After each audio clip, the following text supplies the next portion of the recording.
तो दोस्तों एक बार फिर से आपका स्वागत है उत्तर प्रदेश न्यूज अपडेट में। तो आइए बात करते हैं आज दिन भर और शाम तक की तमाम बड़ी खबरों के बारे में। आपको बताएंगे सभी खबरें एक एक करके एकदम विस्तार से। लेकिन उससे पहले आप यूपी के किस जिले से न्यूज को देख रहे हैं हमें कमेंट बॉक्स में अभी बताएं। साथ ही सभी खबरों से अपडेट रहने के लिए वीडियो को लाइक जरूर कर दें और खबरों को एकदम आखिर तक जरूर देखिए। दोस्तों आज का लाइक टारगेट है 1000। आशा करते हैं आप इसे पूरा जरूर करेंगे। तो चलिए फिर फटाफट से लाइक करते हुए जान लेते हैं यूपी की 25 बड़ी खबरों को।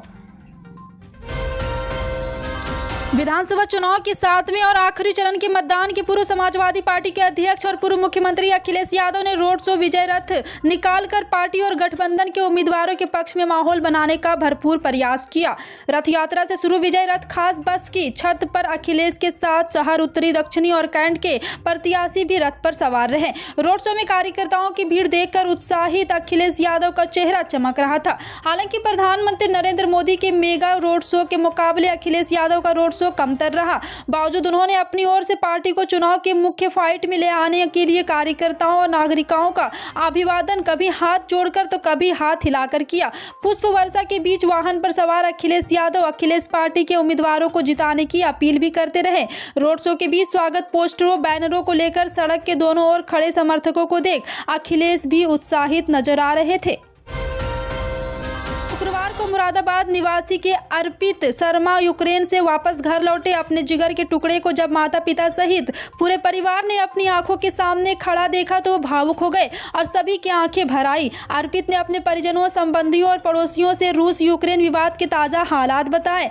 थाना सिविल लाइन क्षेत्र के ताड़ीखाना स्थित प्रसादी डाउनलोड निवासी अर्पित शर्मा ने बताया है कि 25 फरवरी से भारत वापसी की प्रक्रिया उन्होंने शुरू की थी। इसके बाद वे शुक्रवार को मुरादाबाद पहुंचे। यूक्रेन के टर्निपोल में रहकर MBBS की पढ़ाई कर रहे अर्पित ने बताया कि 28 फरवरी को उन्होंने बॉर्डर क्रॉस कर लिया था और वहीं पर जमे हुए थे।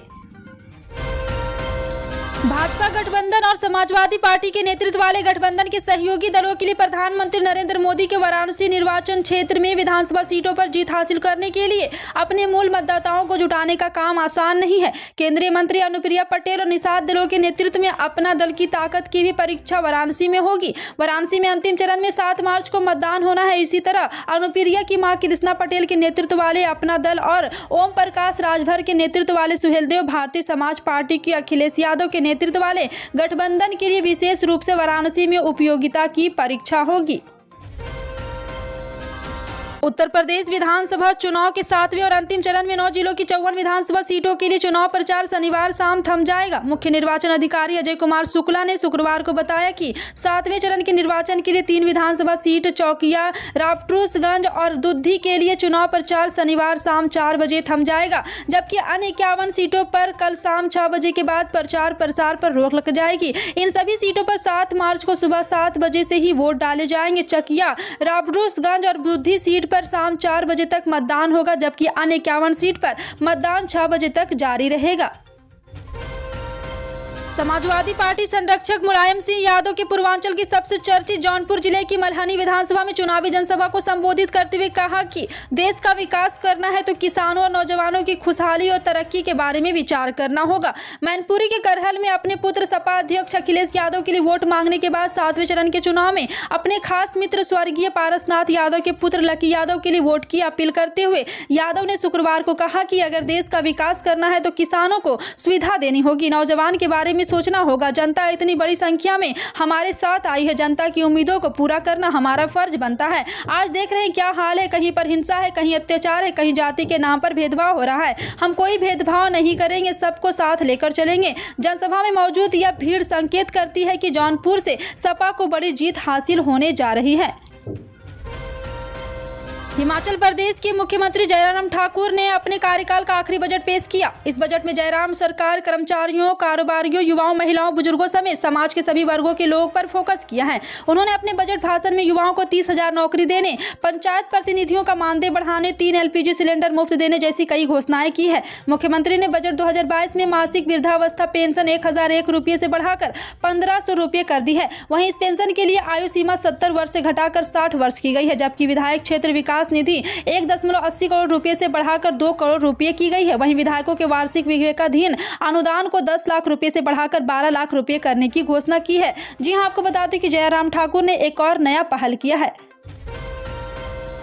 यूक्रेन में सैकड़ों भारतीय छात्रों के फंसे होने के कारण मोदी सरकार लगातार विपक्ष के निशाने पर है। सरकार भले ही लाख दावा कर रही हो कि वो अपनी तरफ से पूरी कोशिश कर रही है, चार केंद्रीय मंत्री को लगा रखी है, लेकिन विपक्षी नेता सरकार के कदमों से नाखुश दिख रहे हैं और अभी तक छात्रों के फंसे होने के कारण केंद्र की आलोचना कर रहे हैं। इसी क्रम में कांग्रेस के यूथ प्रेसिडेंट श्रीनिवास बीवी ने एक कार्टून शेयर करके मोदी सरकार पर हल्ला बोला है। कांग्रेस नेता ने दैनिक भास्कर का एक कार्टून शेयर करते हुए लिखा है कि क्योंकि शहंशाह का फरमान है। दरअसल कार्टून यूक्रेन से छात्रों को वापस भारत लाने के रेस्क्यू मिशन पर आधारित है। दुनिया के महानतम स्पिन गेंदबाज शेन वार्न का हार्ट अटैक से निधन हो गया। वार्न ने 52 साल की उम्र में अंतिम सांस ली। थाईलैंड में ऑस्ट्रेलिया के इस महान क्रिकेटर को हार्ट अटैक आया। वार्न के निधन पर कई दिग्गज क्रिकेटरों ने शोक जताया है। पूर्व भारतीय ओपनर वीरेंद्र सहवाग ने ट्विटर कहा है कि मैं विश्वास नहीं कर सकता, महान स्पिनरों में से एक सुपरस्टार शेन वार्न नहीं रहे और जीवन बहुत नाजुक है, लेकिन इसे था पाना भी बहुत मुश्किल है। दुनिया भर के उनके परिवार, दोस्त और प्रशंसकों के प्रति मेरी हार्दिक संवेदना है। नए वित्तीय वर्ष में प्रधानमंत्री किसान सम्मान निधि के लाभार्थियों के लिए शासन स्तर से एक और शर्त रखी गई है। इसके लिए किसानों को थोड़ी मशक्कत भी करनी पड़ेगी। अब योजना का लाभ पाने की इच्छुक व पहले से पंजीकृत किसानों के लिए KYC का सत्यापन अनिवार्य कर दिया गया है। ग्रामीण क्षेत्रों में KYC कराना किसानों के लिए दिक्कत तलब हो सकता है। सत्यापन प्रक्रिया इसी मार्च यानी कि मार्च के अंदर ही करानी है, नहीं तो अगले वित्तीय वर्ष 2022-23 की किसान सम्मान निधि रुक जाएगी। बता दें कि प्रधानमंत्री किसान सम्मान निधि योजना के तहत पात्र किसान परिवारों को केंद्र सरकार की ओर से प्रतिवर्ष 6,000 रुपये की वित्तीय सहायता उनके खाते में उपलब्ध कराई जाती है। जिले में मौजूदा समय 2.5 लाख पंजीकृत किसानों को योजना का लाभ मिल रहा है। देश में महंगाई से आम जनता परेशान है। पिछले कई दिनों से पेट्रोल और डीजल की कीमत में बदलाव नहीं हुआ है, लेकिन तब भी इसकी कीमत अभी काफी ज्यादा है। माना जा रहा है कि 5 राज्यों में विधानसभा चुनाव के बाद फिर से ईंधन महंगा होगा।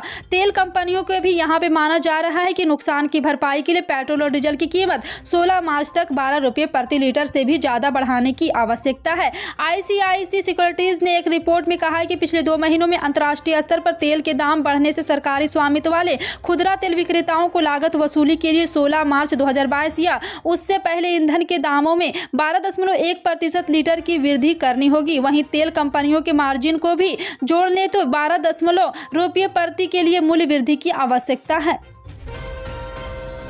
भारतीय मौसम विज्ञान विभाग ने अपने ताजा पूर्वानुमान में कहा है कि शुक्रवार को तटीय तमिलनाडु, पुदुचेरी और कराईकल, दक्षिण तटीय आंध्र प्रदेश और रायलसीमा अलग अलग इलाकों में हल्की से लेकर मध्यम बारिश या गरज के साथ बौछारें पड़ने की संभावना है। IMD ने कहा है कि तमिलनाडु, पुदुचेरी और कराईकल में आज से लेकर अगले 2 दिनों तक बारिश होने का अनुमान है। मौसम विभाग ने कहा है कि बंगाल की खाड़ी के दक्षिणी पश्चिमी बना कम दबाव वाला क्षेत्र गुरुवार सुबह तमिलनाडु के उत्तरी तट की तरफ बढ़ते समय एक बहुत निम्न दाब वाले क्षेत्र में तब्दील हो गया है, जिसकी वजह से 40 से 50 किलोमीटर प्रति घंटे की रफ्तार से हवाएं चल रही है।